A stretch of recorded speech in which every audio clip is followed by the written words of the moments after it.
And what I'd like to talk about is this issue of you as a sales manager. And I'm watching sales management today is going through such dramatic changes. We have the generational change that you have different generations in your workforce. The baby boomers need to be managed differently than do the millennials and the Gen Xers. We have a changing competitive edge and environment where the internet is completely screwing up our lives as salespeople, because the customers are doing their own research independent of salespeople, and we're fighting to even be heard. So this whole issue of what's happening with sales management is going through dramatic changes, not just because of a toughening up of the market, but also because of the new addition of the generations and expectations from their managers and coach. So to help with this, and the perspective I would like to talk about, is to really ask two questions of you as a manager. Because from those two questions, we can shape up and start to define your philosophy as a sales coach and manager of your team. And it comes down to what are the key words that really center and can help you with that. So if we talk about you as a sales manager and your effectiveness as a sales manager, that really comes down to two questions. The first question is, how proactive are you as a manager? Are you proactive or are you reactive? Are you an initiator or are you a responder? A responder is a manager that says, my door is always open, call me when you need me. The proactive position is, get in here and tell me what you're doing about that account. Are you a support position or are you in a leadership position? That's that really responding versus initiating as a manager. Where are you in that balance? The second question to ask is, where's the focus of your communications? Real simple concept of communication, that you as a manager, there's three levels of communications you have. You can talk history, today, or future focus. A good example of this is, let's say I'm one of your sales reps and I come into you and say, boy, boss, the Johnson account's really upset. What's your first question? Why? What'd you do? Or what'd you do this time if I've worked for you for a while? But you're probably going to ask a history-focused question. What happened? Well, they gave me an order. It fell in between the seat in my car 2 weeks ago. They think it's going to come in tomorrow. I just discovered it yesterday. It's not coming in for another 2 weeks. What's your second question? What are you going to do about it? A really great today-focused question. What are you going to do now? What is going to fix this problem? And I think, well, if you allow me to give them an extra discount as an apology, I think everything will be okay. Now, the problem in management today is the average experienced manager only asks those two questions. What should the third question be? What are we going to do to make sure it never happens again? What are you going to do to reorganize your car? What are you going to do to get a better organization system of your order? Some kind of more proactive, how are we going to change to improve kind of question.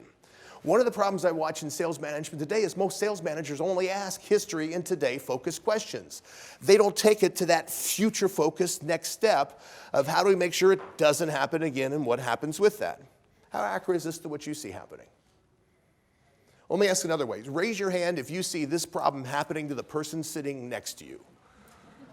Oh, hell, that's easy to vote on that one, isn't it? Yeah, okay, yeah. But I watch these are the problems. So the first problem is, are you proactive or reactive? The second question is, where's your communication process?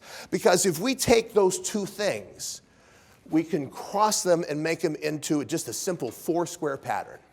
If you notice in this visual, I know it looks complex, but it's very straightforward. On the vertical axis, top to bottom, we have proactive on the top, you being an initiator as a manager, and reactive on the bottom, you being more of a support structure as a manager. On the horizontal axis, we take the other template we just covered, where on the left-hand side, we have history and today, where most managers are, and on the right-hand side, we have more future focus. So if we cross those two axes, we come up with four distinct styles or approaches to being a sales manager to help your people sell more. So if you look, somebody that's very history and today focused and very reactive, down here in the bottom left-hand corner, their major focus is going to be on special pricing and problem-solving issues with their salespeople.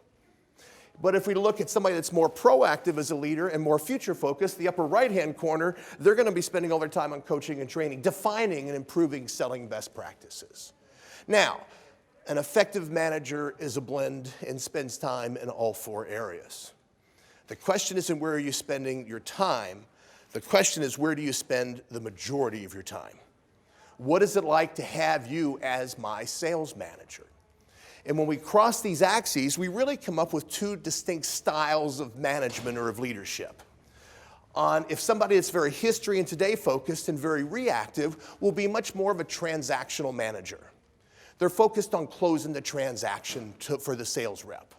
Where somebody that's more future focused and more proactive in what they do, an initiating leader, they're going to be more of a selling process coach. Now, what's exciting about this is these styles really come down to just 4 words. Somebody that is a transactional manager tends to only ask what and who questions.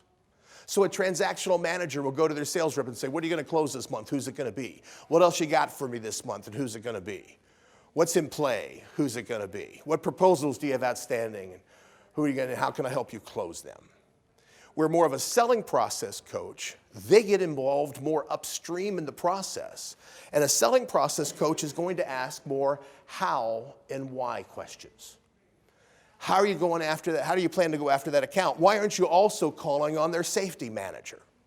So if we look, it's this distinct, radical difference in management styles that only comes down to 4 words. So are you managing a transaction? Or are you managing the selling process? And this really divides where managers are today. Because the average manager, it's an environment we grew up in as baby boomers. This environment was this reactive support structure. My door is always open. Call me when you need me. I'm there to help you. The problem, though, with that style is the transactional manager only tends to get involved in the sale after the sales rep has lost all their power. When do you lose your power as a sales rep? It's pretty simple. It's when you issue the customer price quote. Because before, if you're my customer, you're my prospect, and I'm calling on you, until I give you an official quote for what you're asking for, I have power. I can say, would you let me have a tour of your place? Would you show me your restroom facilities? Can I talk to your maintenance people to see what challenges they have? Show me your storeroom so I can even see how you've organized this. And there's a likelihood you as a buyer will let me do that because you as a buyer see that contributes to the sale. But once I hand you my proposal, what happens if I say, hey, would you let me talk to your maintenance people now? What will you say? Why? You don't need to. I got your quote. I got your competitor quotes. I'll make my decision and let you know what I want. When do most managers tend to get involved in a sale? After the price quote is given, because that's when your systems pick this up. That's when you track it. And most baby boomer sales reps do not want to tell their manager that something's in play until as late as possible. If a sales call crashes and there's no manager around, did it count? Pretty straightforward concept, absolutely not. So look how many baby boomer sales reps actually keep quiet what leads they're working on until the last minute. And the last minute is they have price quote because that tends to be registered by your system. So now the manager gets involved. The transactional manager is saying, okay, what can I do to help you close this? Who do we need to get involved in this? And the manager only gets involved after the sales rep has lost all their power. So that's all that's left is dropping the price or increasing the services, which cuts your margin. The goal today, no matter what age sales reps you have, is we need to get involved earlier in the process.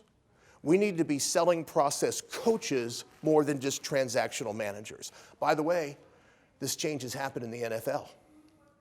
If we go back 10 years ago, who used to call all the plays? Quarterback on the field. They had those big plastic things with all their cheat sheet notes in it. Who calls the plays today? Offensive coordinator up in the stands. How come? Was that just because quarterbacks are dumber? Now, I am from Dallas. I'll wait and give you a shot if you want. But it's not because of the intelligence of the quarterback. The reality is the game has gotten more complex. And because the game has gotten more complex, we need more help. If it's happening in the NFL, how come it's not happening in your sales team? What are you doing to help your people achieve more than they would have achieved if you just left them alone? That's really the reality of management. Your job is an improvement. So the real definition of management is what can you do to help your people achieve more than they would have achieved if you just ignored them and left them alone, which is really the transactional style of management. Today, it's the process. It's getting involved of how and why. It's getting involved earlier. It's being proactive. So as soon as somebody gets a prospect to say, hey, let's do some planning and account planning and figure out what we can do to gain a competitive edge earlier by positioning our philosophy and uniqueness to the customer at the beginning of the process, instead of coming in and saying, okay, how do we close this puppy? This is a major change in management. It's a major change in your philosophy and style. It's a major change in focus. So what can we do to help you go from asking the what and who questions to moving into a more effective solution of how and why? Hope it's an idea that helps. Hope you enjoy the process. Thanks for allowing me to be here.